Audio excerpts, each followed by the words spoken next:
Shani in fifth house, वृश्चिक लग्न and राशि। मित्रों नमस्कार, मैं मयंक त्रिपाठी नक्षत्र रहस्य चैनल पर आप सभी दर्शकों का हार्दिक स्वागत करता हूं। अगर आपकी वृश्चिक लग्न है और शनि आपकी कुंडली में मीन का है, अर्थात शनि पंचम भाव में बैठा हुआ है, तो आपको लाइफ टाइम क्या फल देगा इसकी मैं जानकारी दूंगा। ध्यान रखिएगा, अगर फिफ्थ हाउस में शनि आपके कुंडली में है तो गोचर के अनुसार भी आपको यही फल देगा जो मैं बताने जा रहा हूं। लेकिन जब इसकी महादशा या अंतरदशा आएगी तो हर ग्रह महादशा और अंतरदशा के समय विपरीत फल देता है, क्योंकि वो अपने उच्च भाव की दूरी के अनुसार फल देता है और नीच भाव के दूरी के अनुसार फल देता है। जब मैं महादशा की सीरीज बनाऊंगा तो मैं उसकी जानकारी दूंगा। आपकी कुंडली में अगर शनि पांचवें भाव में बैठा है तो ध्यान रखिए, यहां पर लग्नेश का परम शत्रु होता है शनि। मंगल को शनि परम दुश्मन मानता है, हालांकि मंगल शनि को सम मानता है। तो ऐसे में कुछ मामलों में तो बढ़िया आपको फल निश्चित तौर पे मिलेंगे, लेकिन कुछ मामलों में आपको सावधानी भी बरतनी होगी।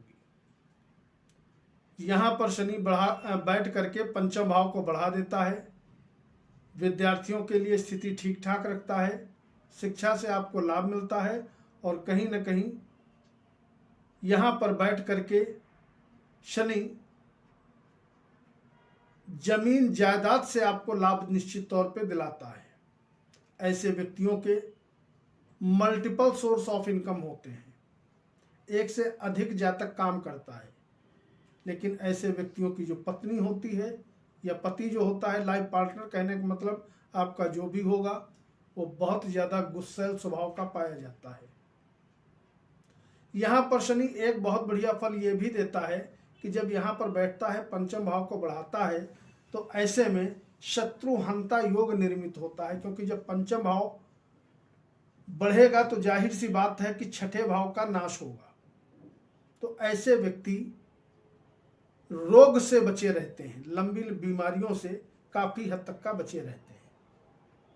अब कोई विशेष दुर्योग पड़ा हो तो अलग चीज है, अन्यथा स्वास्थ्य के विषय में यह शनि लकी साबित होता है। शनि की तीसरी दृष्टि सप्तम स्थान पर जाती है, जिसके फलस्वरूप मैंने आपको बताया ही कि जीवन साथी बहुत उग्र और क्रोधी स्वभाव का होता है। शनि की सातवीं दृष्टि आय भाव पे जाती है। यहाँ पर मैंने बताया कि आपको multiple source of income provide कराता है शनि। ऐसे जातक एक साथ में कभी कभी देखा गया है 2-2, 3-3 काम कर लेते हैं। एक कोई मेन काम है, साइड में कुछ और चल रहा है, कुछ छोटा मोटा पार्टनरशिप में भी कर लिया या पार्ट टाइम कोई काम कर लिया। ऐसे व्यक्तियों के यात्राओं के भी ठीक ठाक अच्छे योग बनते रहते हैं, लेकिन प्रेम के विषय में ये जातक बहुत ज़्यादा सफल नहीं हो पाते। अब कोई अलग बढ़िया योग पड़ा हो तो अलग चीज़ है, लेकिन क्योंकि ये प्रेम के विषय में ज़्यादा नहीं पढ़ते हैं, इनका स्वभाव बहुत अच्छा प्रेम के विषय में नहीं होता। दसम दृष्टि धन भाव पे पड़ने की वजह से कहीं ना कहीं परिवार से, कुटुंबियों से वैचारिक मतभेद की स्थिति आए दिन उत्पन्न होती रहती है। गाली गलौज करने में ऐसे जातक माहिर होते हैं, लड़ाई झगड़ा मिनटों में कर देते हैं। तो परिवार के साथ भी संबंध इनके अच्छे नहीं रहते। एक ही प्लस पॉइंट यहाँ पर शनि निश्चित तौर पे देता है कि सुख समृद्धि का मालिक होकर के अपने स्थान से द्वितीय बैठा है, तो माता पिता के द्वारा दी गई संपत्ति के सहारे ऐसे जातक नहीं रहते हैं।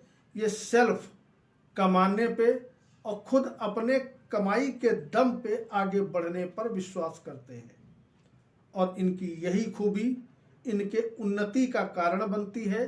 और समय के साथ साथ धीरे धीरे ऐसे जातक बुलंदियों तक पहुंच जाते हैं, यानी कि जो इच्छाएं ये रखते हैं वो सभी इच्छाएं अपने बाजुओं के दम पे ये पूरी कर लेते हैं, अपने बुद्धि के दम पे उस बुलंदी तक पहुंच जाते हैं। अगर आपकी कुंडली में भी पंचम भाव में शनि बैठा है और आपकी वृश्चिक लग्न या वृश्चिक राशि है, तो आपको जीवन पर्यंत 2 काम जरूर करने चाहिए, ज़्यादा नहीं तो ओम गुरुवे नमः इस मंत्र का 108 बार रोज जप करना चाहिए ताकि आर्थिक स्थिति और भी अच्छी बन जाए। और दूसरी चीज़, गुरुदेव के मंत्र का जप करने से पहले एक बार ओम गंगणपतये नमः इस मंत्र का भी कम से कम 51 बार जप करना चाहिए। कल मिलेंगे, वीडियो को लाइक करिएगा। मयंक त्रिपाठी को अनुमति दीजिए। नमस्कार।